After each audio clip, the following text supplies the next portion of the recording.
Assalamualaikum warahmatullahi wabarakatuh. Salam sejahtera untuk kita semua, tabik pun.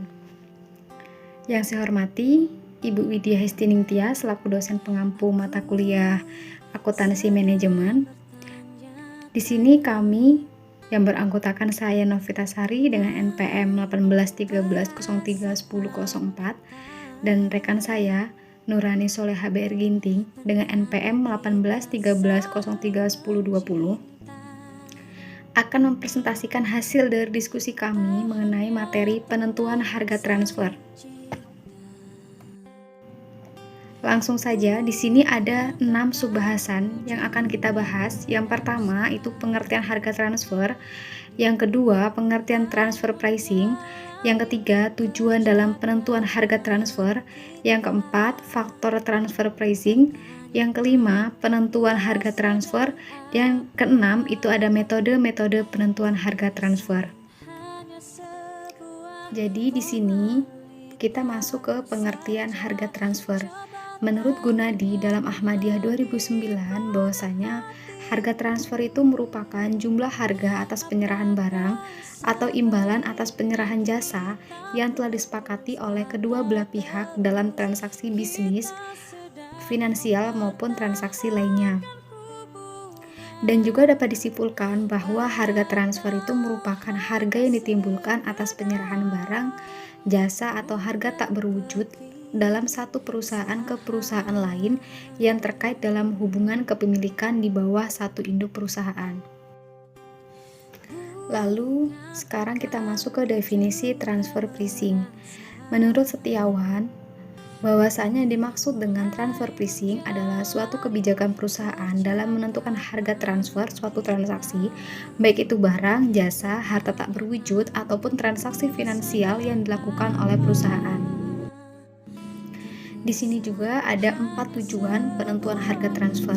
Yang pertama, itu memberi informasi yang relevan kepada masing-masing unit usaha untuk menentukan timbal balik yang optimum antara biaya dan pendapatan perusahaan. Yang kedua, menghasilkan keputusan yang selaras dengan cita-cita, yaitu meningkatkan laba unit usaha, namun juga dapat meningkatkan laba perusahaan. Yang ketiga, membantu pengukuran kinerja ekonomi dari unit usaha individu. Yang keempat, itu sistem tersebut mudah dimengerti dan dikelola. Selanjutnya, selain ada tujuan, di sini juga ada 4 faktor pendorong transfer pricing. 1. Itu pergeseran menuju desentralisasi, divisionalisasi, dan penggunaan konsep corporate profit center. Nah, jadi maksudnya transfer pricing ini tidak terlepas dari fenomena bisnis perusahaan besar yang multi-unit yang akan melakukan ekspansi ke luar negeri. Hal tersebut itu dilakukan dengan cara mengoperasikan usahanya secara desentralisasi dan mengimplementasikan konsep cost revenue atau konsep corporate profit center. Faktor yang kedua yaitu pemanfaatan transfer pricing dalam bisnis dan investasi internasional. Dalam rangka efisiensi manajemen antar segmen-segmen perusahaan dan meningkatkan laba investasi internasional, perusahaan pun harus melakukan yang namanya transfer pricing. Faktor yang ketiga itu ada pengawasan transfer pricing oleh aparat perpajakan dan bea cukai di beberapa negara. Nah, di sini ketat atau tidaknya pengawasan aparat pemerintah di bidang perpajakan dan bea cukai dalam mengawasi aktivitas transfer pricing, perusahaan juga menjadi faktor pendorong perusahaan melakukan transfer pricing, di mana ketika semakin lemah pengawasan aparat, maka akan semakin besar kemungkinan perusahaan melakukan penyalahgunaan transfer pricing. Faktor yang keempat, ada keperluan pengungkapan segmentasi informasi dan transaksi antar unit dalam grup perusahaan. Jadi kebutuhan informasi antar segmen dan transaksi antar unit itu juga turut mendorong dilakukannya transfer pricing oleh perusahaan yang berhubungan istimewa.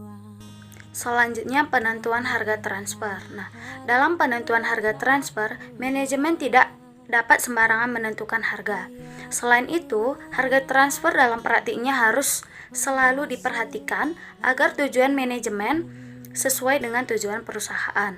Dalam penentuan harga transfer terdapat sebagai berikut. Yang pertama, harga transfer berdasarkan harga pasar atau market based transfer price. Nah, harga transfer berdasarkan harga pasar dipandang sebagai penentuan harga transfer yang paling independen. Nah, barang-barang yang diproduksi, unit penjual dihargai sama dengan harga yang berlaku di pasar. Pada divisi penjual, ada kemungkinan untuk memperoleh profit. Nah, pada sisi pembeli, harga yang dibayarkan adalah harga yang sejujurnya atau sewajarnya. Namun, yang menjadi kelemahan utama dari sistem ini adalah jika harga suatu produk ternyata tidak tersedia di pasar. Yang kedua, yaitu harga transfer berdasarkan biaya atau cost based transfer price.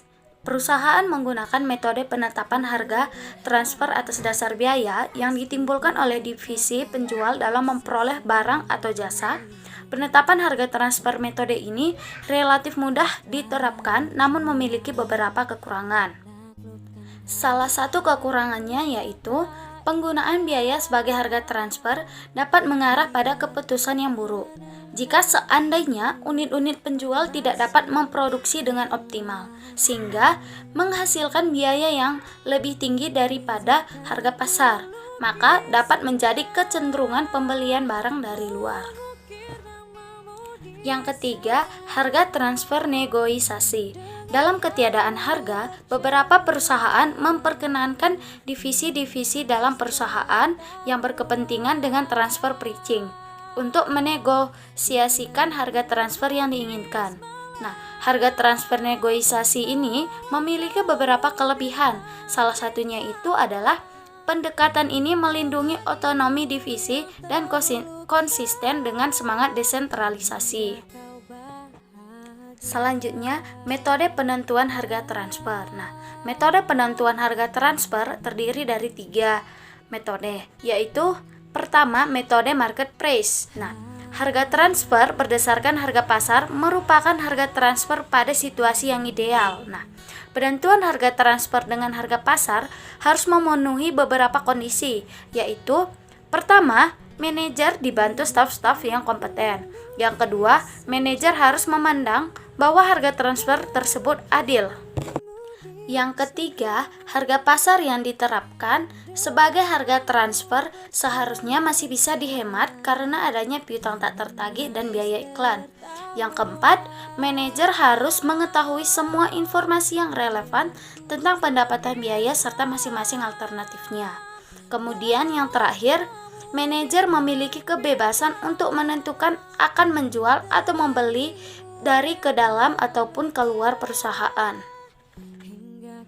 Yang kedua, metode harga pokok. Dalam metode ini ditentukan berdasarkan biaya ditambah dengan laba. Dasar biaya yang digunakan adalah biaya standar atau biaya aktual produksi ditambah dengan intensif tertentu untuk menentukan biaya yang akan dijadikan standar. Yang terakhir adalah metode negotiated price. Metode ini merupakan penetapan harga transfer berdasarkan negosiasi antara dua pusat pertanggungjawaban. Nah, metode ini dilakukan jika terdapat pertentangan yang cukup signifikan di antara keduanya sehingga dicapai kesepakatan harga oleh kedua belah pihak. Cukup sekian penjelasan materi dari kelompok kami. Jika ada kesalahan kata, kami meminta maaf. Kepada Allah kami memohon ampun.